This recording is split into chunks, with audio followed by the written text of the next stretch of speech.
मनोज शर्मा जी सीधे आपके पास आते हुए, वो कह रहे हैं बीजेपी के लिखे हुए स्क्रिप्ट पढ़ रहे हैं बाबा, और इसी वजह से बीजेपी के नेताओं का बोलबाला है, पहुंच रहे हैं सब लोग कतारबद्ध होकर।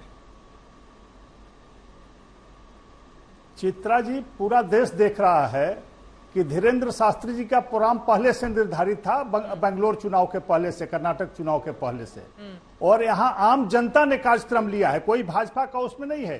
जो भी कार्य बना है वो समिति जिसने उनको बुलाने का काम किया है, भाजपा से जुड़े हुए कोई व्यक्ति नहीं है, सभी सामाजिक कार्यकर्ता है, व्यवसायी लोग हैं।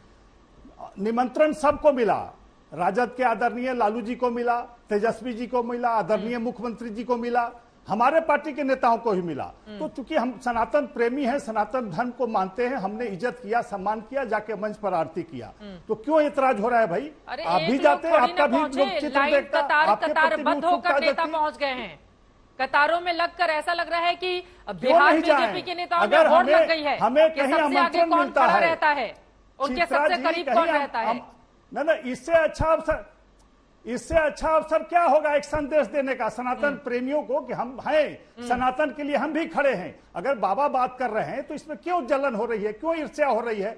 आप क्यों नहीं बोलते हैं? यहाँ तो सभी संप्रदाय के लोग आते हैं, सभी धर्म के लोग अपने धर्म की बात करते हैं। कभी तो विरोध नहीं किया किसी ने, किसी सनातन प्रेमी ने। न लालू जी ने 51 लाख रुपया, जिस मठ में कार्यक्रम हो रहा है, आदरणीय लालू जी ने 51 लाख रुपया उसमें चंदा दिया है, और 2-3 बार वहां गए हैं खुद मत्था टेकने। तो आज क्या दिक्कत है भाई तेजस्वी यादव को या माननीय नीतीश जी को? दर्जनों सभाओं में वो जाते हैं मत्था टेकने, आज टेक लेंगे तो क्या छोटे हो जाएंगे?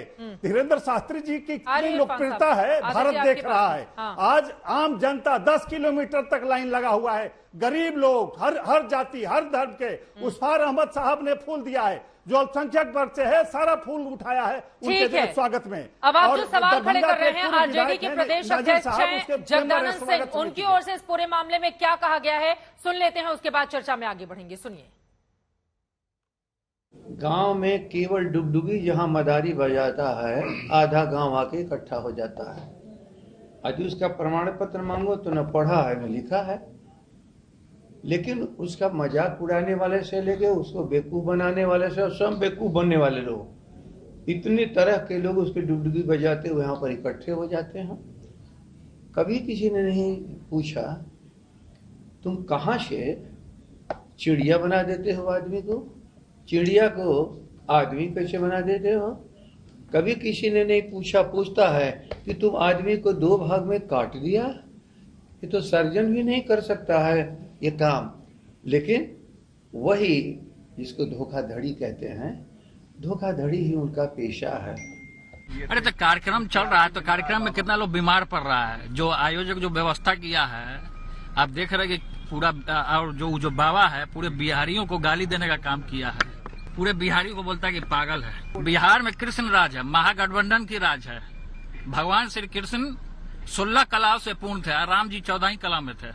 आरएसएस अब बजरंग दल के जरिए और कौन कौन सेना के जरिए हमको गाली दिलवाने का काम कर, तो भगवान को भी महाभारत में शिशुपाल ने गाली देने का काम किया था। अंत में भगवान ने क्या किया? सुदर्शन चक्र चला। तो सुदर्शन चक्र तो जनता ने कर्नाटक में रिजल्ट देवे किया, भाजपा छितिर बितिर हो गया। बाबा यहाँ आपका आया और वहां हरवा दिया अपना भाजपा को।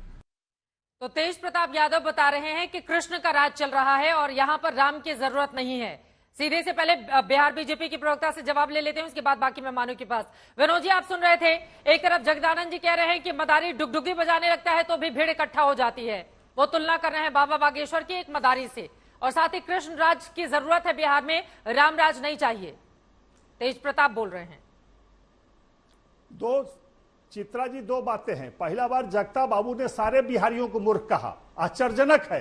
बिहार में इतने दिन तक राज किया, अभी तक मूर्ख रखा आपने? अभी भी आपकी सरकार है, क्यों मूर्ख रखा? जगता बाबू जवाब दीजिए बिहार की जनता को। तेज प्रताप जी जो बातें कर रहे हैं, यहाँ कंस राज की बात होनी चाहिए। कृष्ण राज कहाँ हुआ है? राम राज हुआ है और कंस राज की चर्चा हुई है इतिहास में।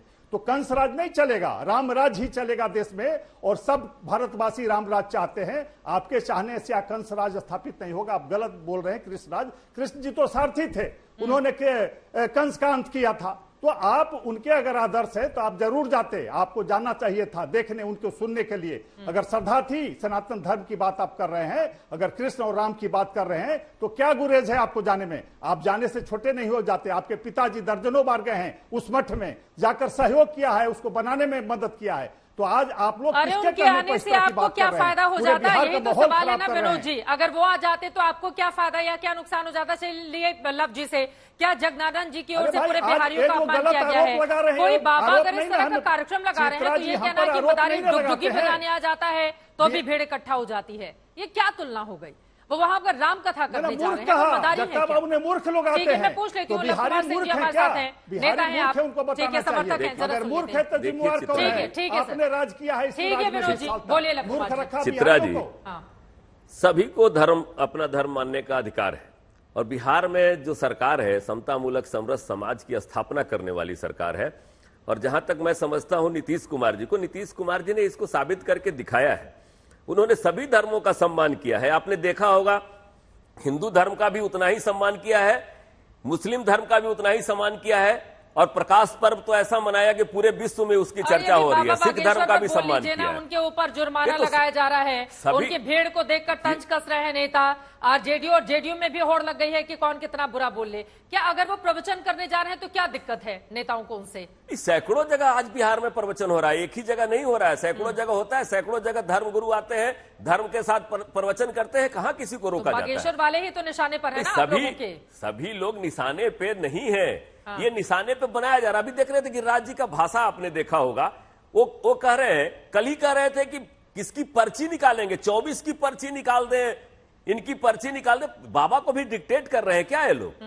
गाड़ी ठीक है, मनोज तिवारी चला रहे थे, बेल्ट नहीं लगाए थे, कोई बात नहीं है, वो कानून तो अपना काम करती है, वो अपना काम करती है, कानून अपना करती है। सुशासन का राज है। हाँ। चित्रा जी, सुशासन का राज है। मैं नीतीश कुमार का समर्थक हूं और आगे भी रहूंगा, लेकिन मैंने देखा है नीतीश कुमार को सभी धर्मों का सम्मान करते हुए हमारे यहाँ किसी को भी सांप्रदायिक सद्भाव को बिगाड़ने की अनुमति नहीं दी जाती है। अगर वहां पर जाकर ये कहे कि जाति तोड़ो धर्म जोड़ो, तो इस बयान में क्या दिक्कत है? जाति को तोड़ने की बात वो कहते हैं तो आप लोगों को दिक्कत क्यों शुरू हो जाती है? वहां सभी को लेकर चलने वाली सरकार चल रही है, किसी के कहने से नहीं होगा। अरे मंत्री जी को अपने क्षेत्र की जनता खोज रही है, वो तो इस विकास के मुद्दे से भटका कर ध्यान इधर ही ले जाना चाहते हैं। जो 18 करोड़ नौकरी की बात हो रही थी, उसमें 70,000 नौकरी शायद आज दी गई है। तो उसमें 9 साल में 18 बज रहा था, तो 17,000 90 लाख 10,000 नौकरियां अभी 17 करोड़ 90 लाख 10,000 नौकरियां अभी बाकी है। बात उस पे होनी चाहिए, विकास पे होनी चाहिए। धर्म इनको सूट करता है क्योंकि ये काम नहीं करते। तो धर्म के आधार पर वोट लेना चाहते हैं। क्या हाल है वो भी बता दीजिए। दूसरे राज्यों से तुलना करेंगे अब तो सर मैं फिर बिहार का आंकड़ा लेकर आऊंगी, आप लोग बुरा मार जाएंगे। छोड़ देते हैं, अभी बाबा बागेश्वर पर ही रहते हैं।